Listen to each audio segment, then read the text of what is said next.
Hey my dear friends, जो लोग LLB कर रहे हैं, आज मैं उनको एक विशेष संदेश देने आया हूं कि देखिए, एलएलबी के बच्चों को कैसे लॉ पढ़ना चाहिए, कैसे वो एग्जाम पास करेंगे, कैसे अच्छा करेंगे लॉ में, मैं आपको बहुत साधारण तरीका भी बताऊंगा।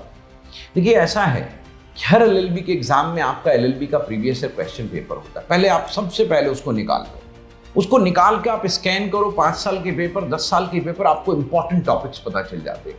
जैसे ही आपको इंपॉर्टेंट टॉपिक्स पता चल जाता है, लेकिन ध्यान रखना, यहाँ क्वेश्चन बहुत ध्यान से पढ़ना है, उससे टॉपिक निकालना है। जैसे ऐसा ना हो कि कहीं प्रश्न पत्र में धारा 161 आ गया लिखा हुआ सीआरपीसी का, तो आप समझ गए 161 का ये वो एक सवाल हो सकता है जिसमें 161 के बयान का जिक्र हो सकता है, लेकिन सवाल कुछ और है। ऐसा ही अभी एक बच्चे के साथ हुआ था कि सवाल पुलिस रिपोर्ट या कंप्लेंट पे कॉग्निजेंस लेने का था, लेकिन वो ये बात नहीं समझ पाया और 161 का उसमें जिक्र था, 161 का उत्तर लिख दिया। तो ऐसा प्रश्न नहीं पढ़ना है मुझे। तो प्रश्न कैसे पढ़ना है? तो प्रश्न बारीकी से पढ़ना है, ध्यान से पढ़ना है। जब आपने प्रश्न पढ़ लिया, आपको समझ में आ गया क्या क्या प्रश्न है, तो एक बार उसको जॉट डाउन कर लीजिए आप। जैसे ही आप किसी विषय के इंपॉर्टेंट प्रश्न जॉट डाउन करेंगे, तो आपको दिखेगा कि 25 से 30-20 सवाल बन रहे हैं इसमें। अब उन सवालों का उत्तर आप ढूंढिए। कैसे ढूंढेंगे आप उत्तर? क्या उसके लिए दुख की पढ़ेंगे? बिल्कुल नहीं। सीरीज की किताब पढ़ेंगे? बिल्कुल नहीं।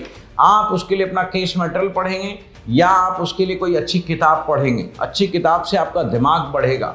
जैसे ही वो पढ़ेंगे, अब आपको समस्या ये आएगी, मैंने अच्छी किताब पढ़ी, केस लॉ पढ़ा, मैं भटक गया, बहुत लंबा चौड़ा था। नहीं, आप उसको 3 बार कम से कम पढ़ो और 3 बार पढ़ करके आप उसमें ये देखो कि क्या क्या इसके इंपॉर्टेंट पॉइंट्स निकल के आते हैं। एक साइनॉप्सिस आप प्रिपेयर करो, फिर उस पर क्लैरिटी लाओ।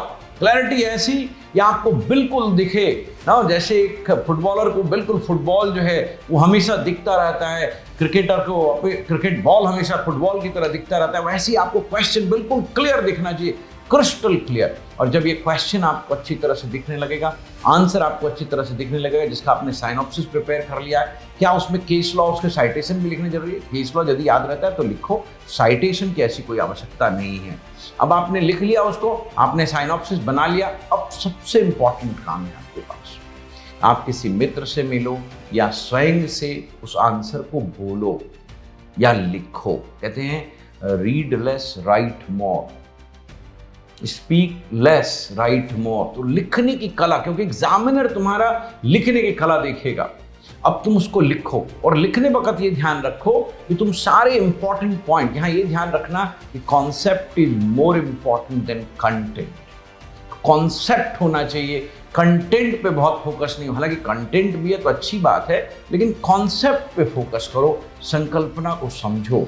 और लॉ समझ का विषय है, इसलिए यदि तुम समझ के लिखोगे तुम्हें बहुत अच्छे नंबर आएंगे। और ये हर विषय में तुम कर सकते हो। केस लॉ पे अननेसेसरी फोकस नहीं करना है, आपको स्टैट्यूटरी लॉ भी पढ़ना है, बैरक्स ध्यान से पढ़ने हैं, अपना केस मटेरियल पढ़ना है, दुख की वगैरह जैसी चीज़ें नहीं पढ़नी है। इन बातों का ध्यान रखना है। धन्यवाद।